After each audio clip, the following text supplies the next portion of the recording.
Hello, my miraculous friend, and welcome to another episode of the Magnify Your Miracles podcast. This is Reverend Francis Faden, and I'm so grateful that we get to spend this time together helping you magnify your miracles.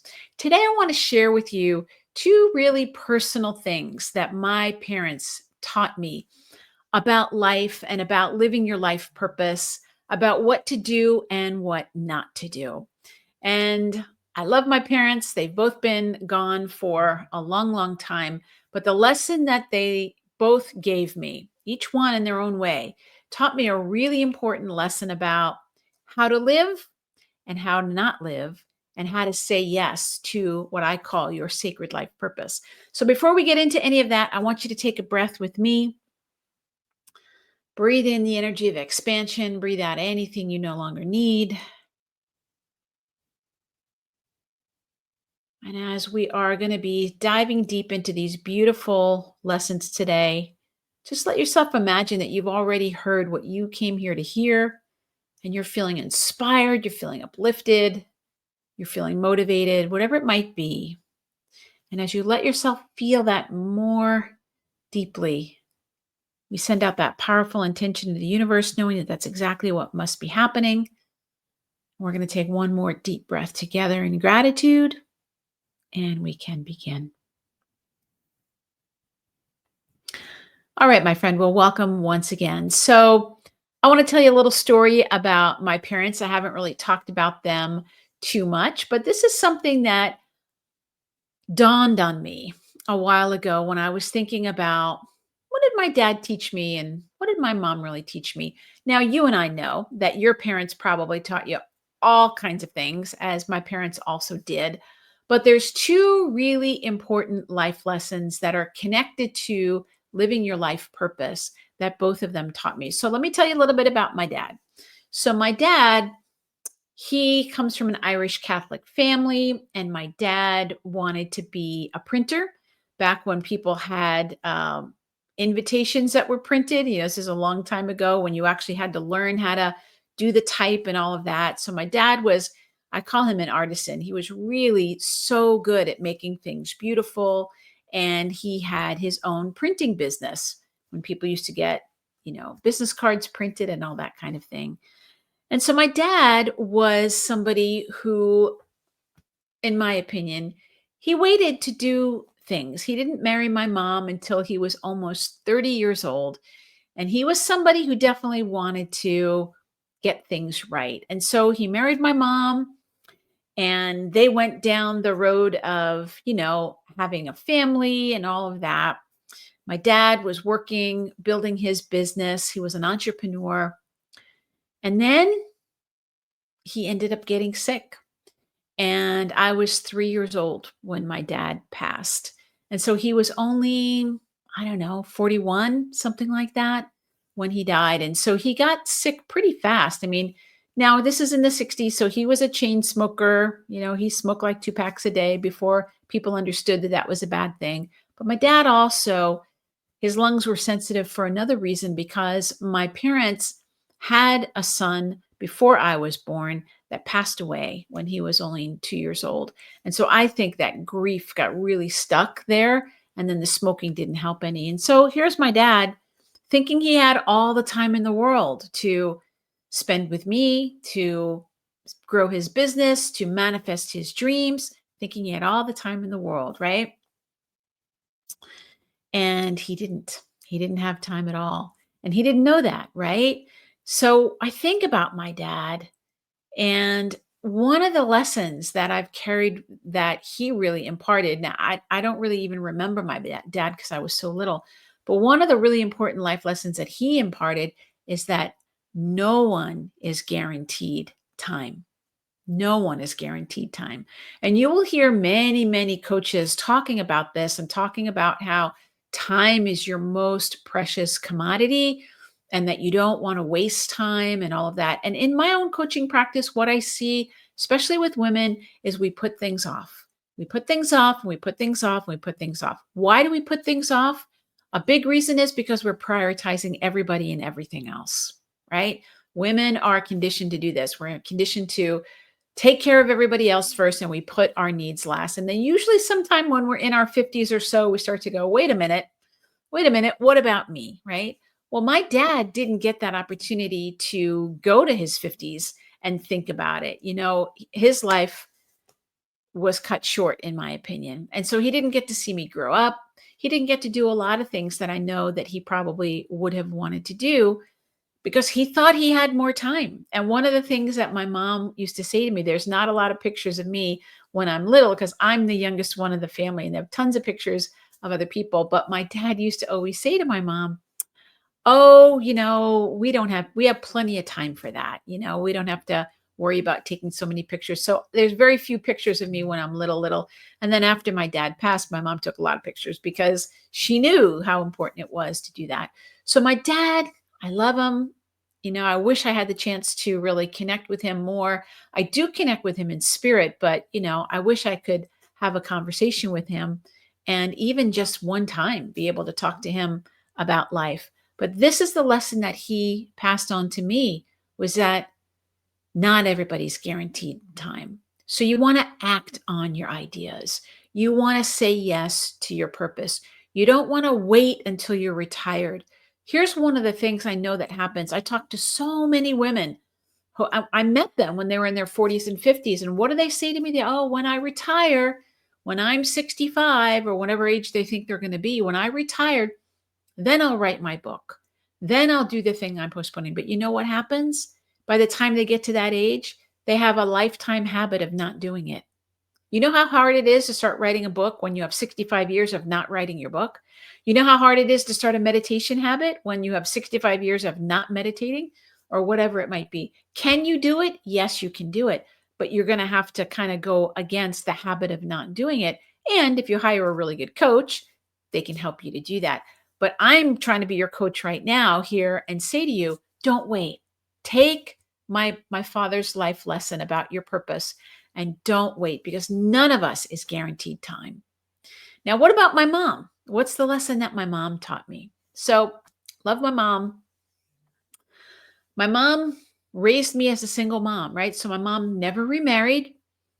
And when my dad was alive, my mom ran the front of the business. So she was doing all the customer service and the administrative and all that, which she loved. And she's a genius at that. My dad did all the printing and the creative and the technical stuff. And that's how they ran the business. So when my dad died, this was a long time ago, right? And so I'm thinking about 1974, which is when a woman could get credit in her own name. My dad died before then.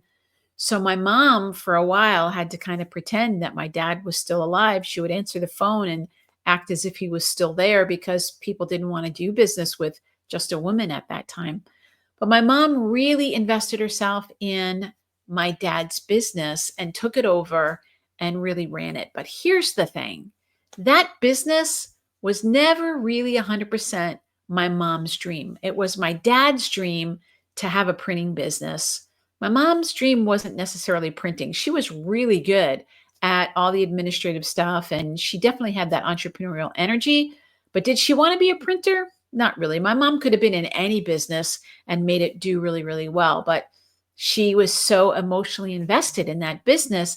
And you have to remember, back in that time period, I was really little. I was 3 and 4. They didn't have daycare back then. So my mom had a business so that she could take care of me. I'd be sitting in the corner, before I was old enough to go to kindergarten, and my mom could take care of me and still work and all of that. It was such a different time as I think about it. But then I watched my mom. I watched my mom not really move through her grief. I watched my mom not really act on her dreams. I watched my mom. My mom lived another 25 years without my dad, something like that. Another 25, not quite 30 years, but I think she lived another 25, maybe 27 years without my dad. And so she lived a good chunk of time. My mom lived a good chunk of time. But in my view of my mom, she wasn't really happy. My mom never remarried. She just closed the door on relationships. She wasn't really doing work that lit her up. She was very much in that survival mode of, raising kids, single mom, that kind of thing. And so when I look back on all the things my mom taught me, like, well, you know what my mom taught me? So my dad taught me that nobody's guaranteed time, but my mom taught me that time doesn't guarantee happiness. My mom had more time than my dad, but she wasn't really happy. She did the best she could. She struggled a lot. She dealt with a lot of health issues. And I know that if she'd been able to do something that she had some joy about, some enthusiasm about, I think showing up in that print shop every day just reminded her that he was gone, and she never was able to really move beyond that. Now that business went up and down and it did what it was supposed to do. But I think about that a lot. And I think about by the time I was going away to college, my mom closed down the business. And for the last 10 years of her life, she didn't really have a great quality of life, if I'm honest about it. And so I think about that. Like, just because you have time, time doesn't mean that you're going to get to do your dream. You could live to be 100 years old, and that doesn't mean that you had necessarily a good life or what you consider to be a fulfilling life. And it's one of the things that I am so passionate about of helping women specifically is saying yes. We follow Mother Mary's path. Mother Mary, the first thing she did is she said yes to Archangel Gabriel. And we have to have that yes, where we say yes to your purpose. How do you know what your purpose is? How do you know? A lot of people get up in their heads about it like, oh, did I miss my purpose? Everybody's wired to do. You're already doing your purpose. You came out of the womb, you took a breath, and boom, you started to embody, experience, and express what I call your sacred life purpose. Now, I can give you insight about it. If you want to work with me, you can definitely talk to me and we could do a sacred life purpose session if you want to do that. And I'll tell you what your soul came here to embody and all your archetype, all this stuff I can tell you. But the truth of the matter is, your deep heart's desire is the key to fulfillment. And I say to people, if you have to choose between knowing your purpose and that sense of fulfillment, go for the fulfillment. Because people are fulfilling their purpose all the time. They just don't realize it because they think it's a job or it's something technical. And it's not. It's a thing that you came here because you wanted to experience. And it's usually something really simple like joy or love or peace or freedom or adventure or something like that. It's something that you really came here to do. But that may or may not be the thing that gives you that sense of fulfillment. You have something in your heart chakra right now that you are longing for. And that longing is the thing you want to follow. That longing, in my opinion, that's the longing that I don't think my mom really ever satisfied and had that real sense of fulfillment in her life. And my mom was in her 40s when my dad passed away. My mom had a hard life, in terms of tragic things happening. So she lost her son, who was only 2 at the time. She lost my dad just like, 8 years later or something like that. It was hard. But I believe that there was still something inside of her. She was so good with people. She was just a really magnetic person. And she could have done anything if she had allowed herself to do that. But time kept passing. And my mom didn't make some of the fundamental changes that she could have made, that would have made all the difference in the world for her and for me and for our family.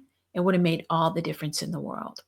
So those are the 2 lessons that I really think about with my parents that they gave me. And I'm so grateful that they gave them to me because it's helped me. Both of those lessons have helped me to act on my purpose, to say yes to that longing inside of me and that sense of fulfillment.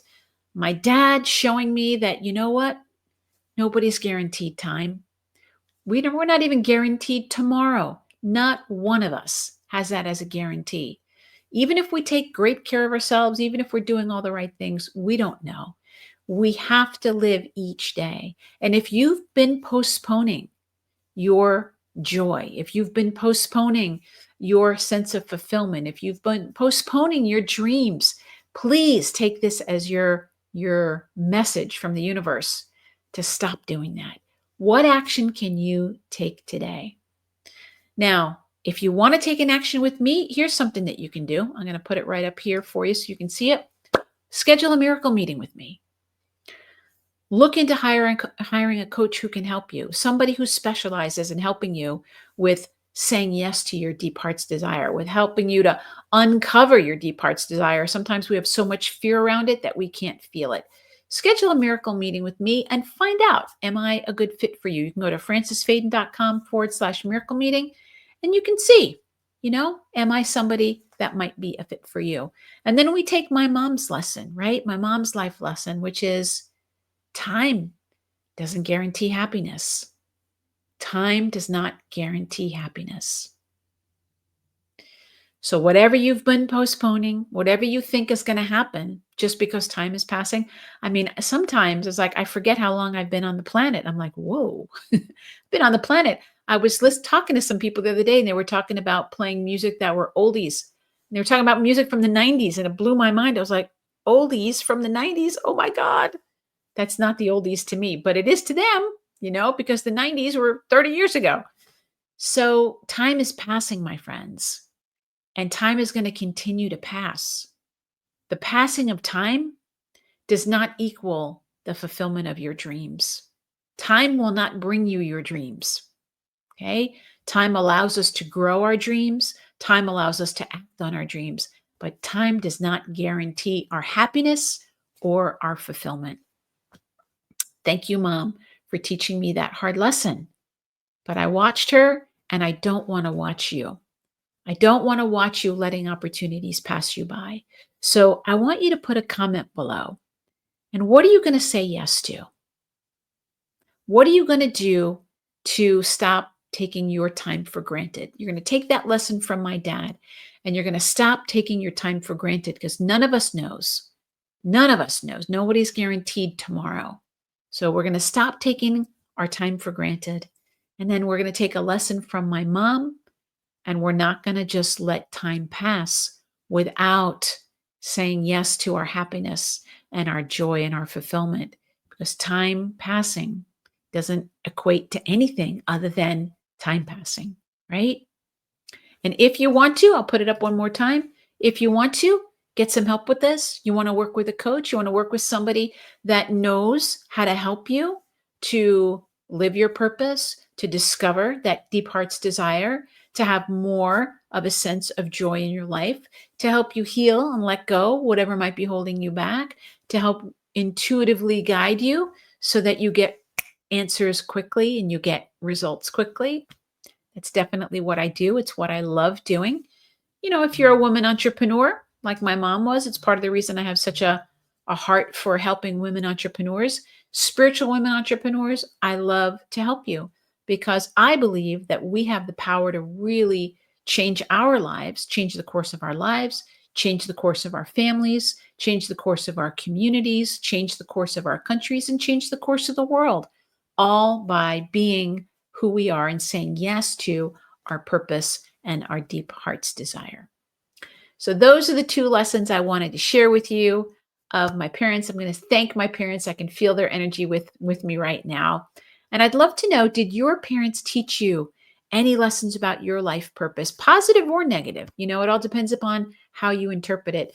You can leave me a comment below. I'd love to hear about any lessons that you have learned from your parents, or if you're going to act on, and you can take the lessons that my parents taught me and make them yours as well.